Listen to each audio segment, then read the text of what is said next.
आज हम लोग क्लास 10 रासायनिक गणनाएं अभ्यास 3 पढ़ेंगे। ठीक है। इस अभ्यास का नाम देखो क्या है, रासायनिक गणनाएं या केमिकल कैलकुलेशन।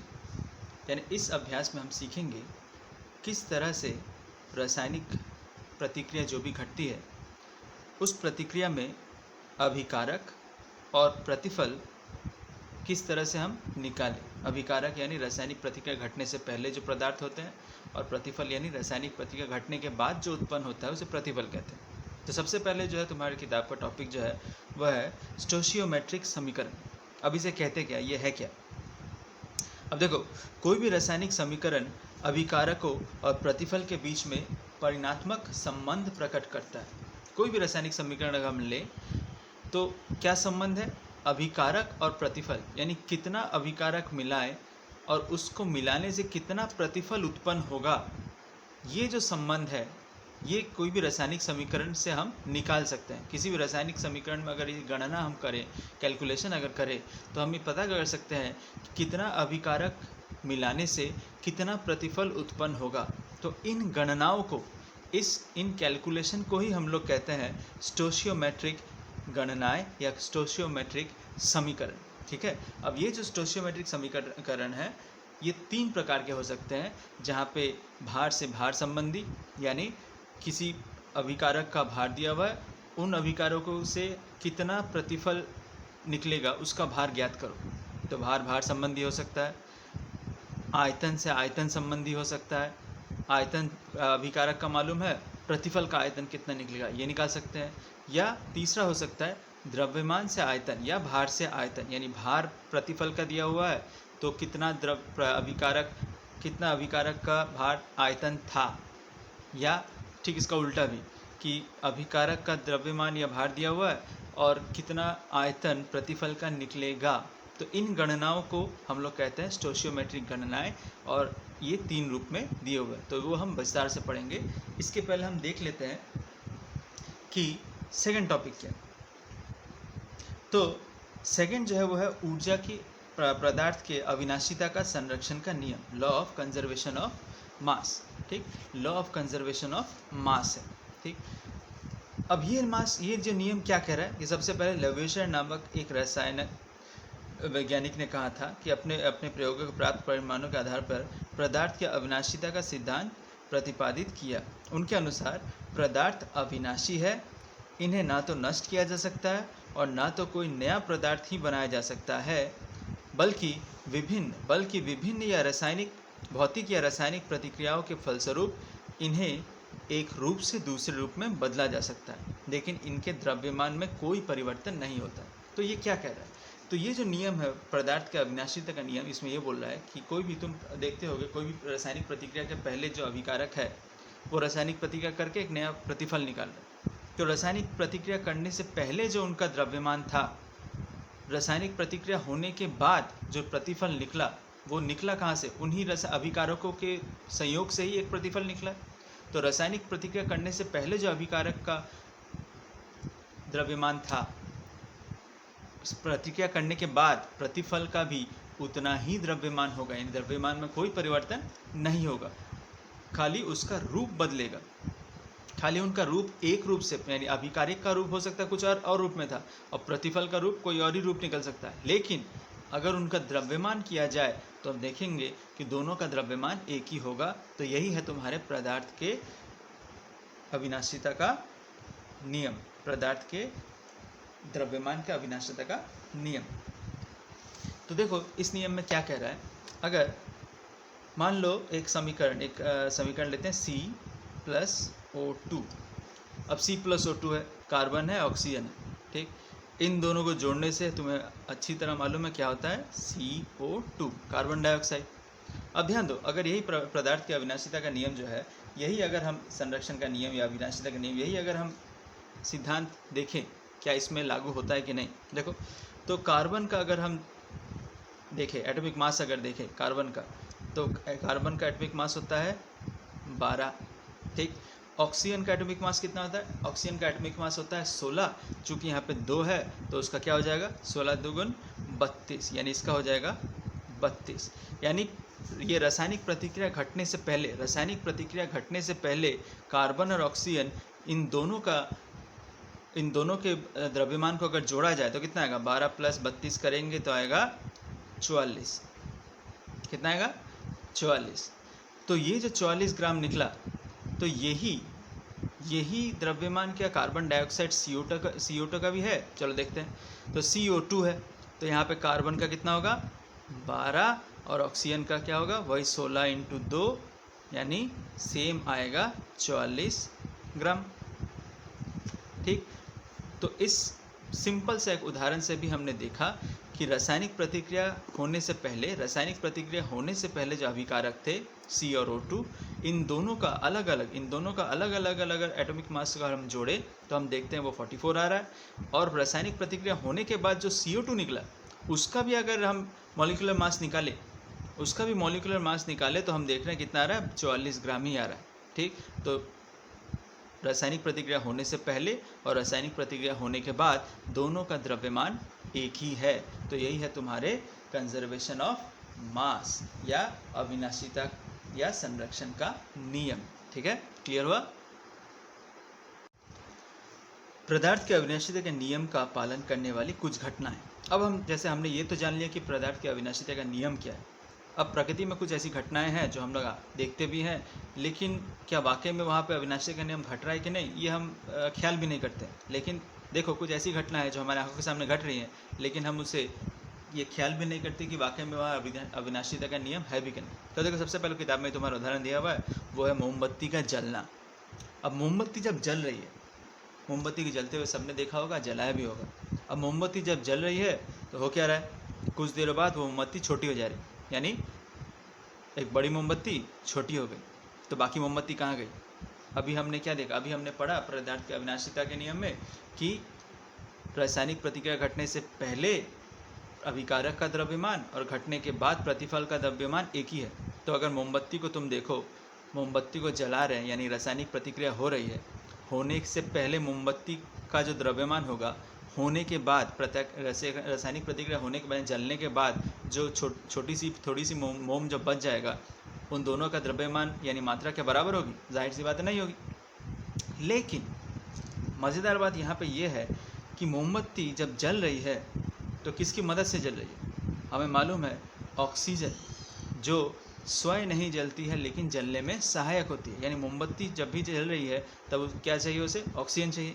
यानी मोमबत्ती के साथ ऑक्सीजन की भी कुछ मात्रा रासायनिक प्रतिक्रिया में जा रही है, और रासायनिक प्रतिक्रिया में मोमबत्ती और ऑक्सीजन दोनों मिलके एक रासायनिक प्रतिक्रिया कर रहे हैं। यानी यहाँ पे अभिकारक कौन कौन है, अभिकारक है मोमबत्ती और ऑक्सीजन, ये दोनों, क्योंकि इन दोनों की मदद से ही मोमबत्ती जल रही है। तो मोमबत्ती जब जल रही है तो जलने के समय क्या उत्पन्न हो रहा है, प्रतिफल क्या उत्पन्न हो रहा है, प्रतिफल हो रहा है कि जो बाकी मोमबत्ती बच गई, थोड़ी सी जो मोमबत्ती बच गई वो होगा अवशेष। मोमबत्ती के जलने के कारण, मोमबत्ती के जब भी जल रही है ऑक्सीजन की मदद से, तो क्या उत्पन्न करेगी, कार्बन डाइऑक्साइड उत्पन्न करेगी और जल वाष्प उत्पन्न करेगी। तो कार्बन डाइऑक्साइड और जल वाष्प तो हमें दिख नहीं रहा, वो उड़ जा रही है और हमें पता भी नहीं चल रहा कि असल में उसकी मात्रा जो है, मोमबत्ती की मात्रा जो वो कम हो रही है, ये हमें दिख रहा है। लेकिन जो मात्रा उड़ जा रही है यानी हमें दिख भी नहीं रही, वो क्या है, असल में कार्बन डाइऑक्साइड की मात्रा और जल वाष्प की मात्रा। तो अगर ये संभव हो सकता कि हम मोमबत्ती और ऑक्सीजन जो मोमबत्ती को जलने में सहायक है, इन दोनों का मात्रा यानी अभिकारक मोमबत्ती और ऑक्सीजन, इन दोनों की मात्रा को अगर जोड़ पाए और प्रतिफल अवशेष मोम, कार्बन डाइऑक्साइड और H2O जलवाष्प जो है, इन तीनों की मात्रा को अगर जोड़ा जाए, यानी अभिकारक और प्रतिफल, इन तीनों की मात्रा को अगर जोड़ा जाए तो हम देखेंगे दोनों की द्रव्यमान जो है, दोनों के द्रव्यमान सेम होगा, एकदम इक्वल होगा। तो यहाँ से सिद्ध होता है अविनाशिता का नियम कि अभिकारक का जो द्रव्यमान था, प्रतिफल का द्रव्यमान भी वही है। दूसरा उदाहरण देखो, दूसरा उदाहरण है मैग्नीशियम का जलन। अब मैग्नीशियम जो है, मैग्नीशियम का एक पतला सा छिलका लिया है, पतला सा एक रिबन टाइप का छिलका लिया है, उसको जलाना है। अब मैग्नीशियम जब जल रहा है तो वो भी ऑक्सीजन की मौजूदगी में ही जलेगा। तो मैग्नीशियम जब ऑक्सीजन की मौजूदगी में जलता है तो वो उत्पन्न करता है मैग्नीशियम ऑक्साइड MgO। और चूँकि हमारे पर्यावरण में, हमारे एटमॉस्फेयर में नाइट्रोजन भी है, तो मैग्नीशियम जब जल रहा है तो वो नाइट्रोजन के साथ भी रिएक्ट करता है और बनाता है मैग्नीशियम नाइट्राइड Mg3N2। तो अब देखो यहाँ पे मैग्नीशियम जब जल रहा है तो यहाँ पे अभिकारक कौन कौन से हैं? यहाँ पे स्वयं मैग्नीशियम है, ऑक्सीजन की मदद से या ऑक्सीजन में जल रहा है तो ऑक्सीजन भी हुआ, और नाइट्रोजन भी है, पर्यावरण के नाइट्रोजन की मदद से भी वो जल रहा है। तो मैग्नीशियम, ऑक्सीजन और नाइट्रोजन, इन तीनों की मात्रा होगी अभिकारक की मात्रा। और उत्पन्न क्या हो रहा है? उत्पन्न हो रहा है मैग्नीशियम ऑक्साइड MgO और Mg3N2, Mg3N2 मैग्नीशियम नाइट्राइड। तो इस रासायनिक प्रतिक्रिया हम ये देखेंगे, मैग्नीशियम का रिबन तो हम जला रहे हैं, जलाने के बाद वो कुछ राख उत्पन्न हो रहा है। तो यहाँ पे ये देखा जाएगा कि मैग्नीशियम के रिबन का जलने से पहले जो द्रव्यमान था, जलने के बाद उसका द्रव्यमान क्या होगा? तो मैग्नीशियम को जब ऑक्सीजन और नाइट्रोजन की मदद से हम जलाते हैं मैग्नीशियम के फीता को, तो ये देखते हैं कि मैग्नीशियम का फीता जलने से पहले जो उसका द्रव्यमान था, जलने के बाद जो राख बच गई उसका द्रव्यमान उससे ज़्यादा हो गया, मैग्नीशियम के फीते से ज़्यादा हो गया। तो यहाँ पे देखो, यहाँ पे हुआ क्या? तो यहाँ पे क्या पदार्थ का जो अभी हमने कंजर्वेशन ऑफ मास पढ़ा, अविनाशीता का नियम जो पढ़ा, क्या वो सही नहीं है कि जलने के प्रति अभिकारक का द्रव्यमान रासायनिक प्रतिक्रिया पहले कुछ था और रासायनिक प्रतिक्रिया के बाद कुछ हो गया, यानी द्रव्यमान बढ़ गया। हालांकि इसको हम अभी डिस्कस कर रहे हैं। हालांकि अगर इसी प्रयोग को अगर बंद पात्र में करते, बंद पात्र में करने पर ये प्रतिक्रिया में अभिकारक और प्रतिफल दोनों का द्रव्यमान सेम आता। लेकिन अभी जो हमने देखा कि इन दोनों का द्रव्यमान जो है सेम नहीं आ रहा, यानी कुछ ये जो अविनाशीता का नियम जो हमने पढ़ा ये सही नहीं है, ये गलत हुआ। लेकिन क्या गलत हुआ? हुआ क्या यहाँ पे? हुआ ये कि मैग्नीशियम के रिबन का जो द्रव्यमान था, रासायनिक प्रतिक्रिया के बाद उसका द्रव्यमान बढ़ गया। यानी कुछ ऐसा हुआ होगा कि जलने के बाद, यानी रासायनिक प्रतिक्रिया जब घट रही है, जब जल रहा है, तो मैग्नीशियम ऑक्साइड और मैग्नीशियम नाइट्राइड जो उत्पन्न कर रहा है उसमें मात्रा बढ़ जा रही है। अब ये जो अंतर हो रहा है, ये जो अभिकारक और प्रतिफल में मात्रा का अंतर हो रहा है, इसके बारे में सबसे पहले बताया था आइंस्टाइन ने एक इक्वेशन निकाला था, वो था E = mc²। बहुत फेमस इक्वेशन है। यहाँ m है मात्रा और c है प्रकाश का वेग। m है मात्रा और c है प्रकाश का वेग, यानी 3 × 10⁻10 सेंटीमीटर पर सेकेंड। अब यहाँ पे ये बोला गया था कि जब कोई रासायनिक प्रतिक्रिया घट रही है तब कुछ ऐसी मात्रा है, जैसे मान लो मोमबत्ती जब जल ही रही है, जब वो मोमबत्ती हो या तुम्हारा मैग्नीशियम जब जल रहा है, तो जलने से कुछ ऊष्मा भी निकल रही है। अब वो ऊष्मा तो रासायनिक प्रतिक्रिया घटने के फलस्वरूप ही निकल रही है, यानी उस रासायनिक प्रतिक्रिया का हिस्सा में ऊष्मा भी आता है, यानी कुछ द्रव्यमान जो है या कुछ मात्रा जो है असल में ऊष्मा में या प्रकाश में बदल जा रही है। अब वो जो बदल जा रही है ऊष्मा या प्रकाश, अब वो तो उसको तो हम मेजर नहीं कर सकते, उसका तो द्रव्यमान नहीं निकल, वो तो पदार्थ नहीं है ना। प्रकाश बोलो या तुम ऊष्मा बोलो, वो तो द्रव्यमान नहीं है, वो तो पदार्थ नहीं है, उसको हम माप नहीं सकते।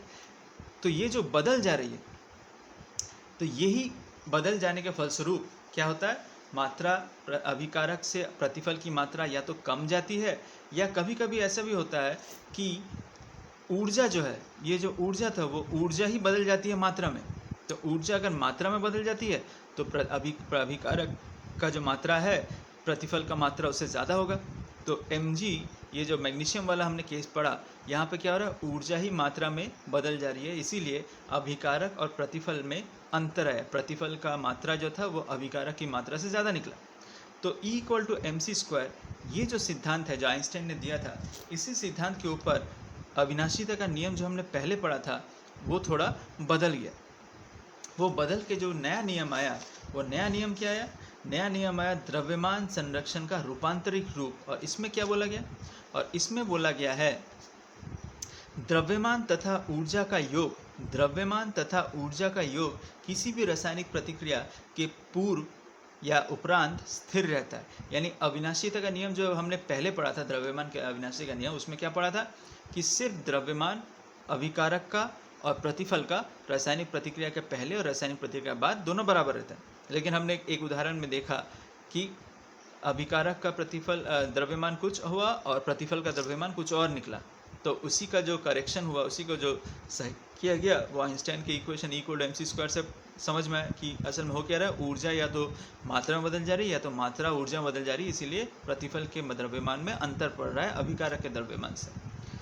तो इसीलिए ये बोला गया कि द्रव्यमान और ऊर्जा ये दोनों मिला के, द्रव्यमान तथा ऊर्जा इन दोनों का योग, द्रव्यमान तथा ऊर्जा इन दोनों का योग अभिकारक का यानी रासायनिक प्रतिक्रिया होने से पहले, द्रव्यमान और ऊर्जा और रासायनिक प्रतिक्रिया होने के बाद फिर द्रव्यमान और ऊर्जा इन दोनों का योग, ये स्थिर रहेगा। केवल द्रव्यमान स्थिर नहीं रहेगा, द्रव्यमान के साथ हमें ऊर्जा के बारे में भी सोचना होगा, क्योंकि ऊर्जा ही असल में रूपांतरित होती है। तो द्रव्यमान और ऊर्जा इन दोनों का योग रासायनिक प्रतिक्रिया होने से पहले यानी अभिकारक का, और रासायनिक प्रतिक्रिया होने के बाद यानी प्रतिफल का, ये दोनों का योग जो होगा स्थिर रहेगा। तो यही है तुम्हारे द्रव्यमान संरक्षण का रूपांतरित रूप। समझ में आया? क्लियर हुआ?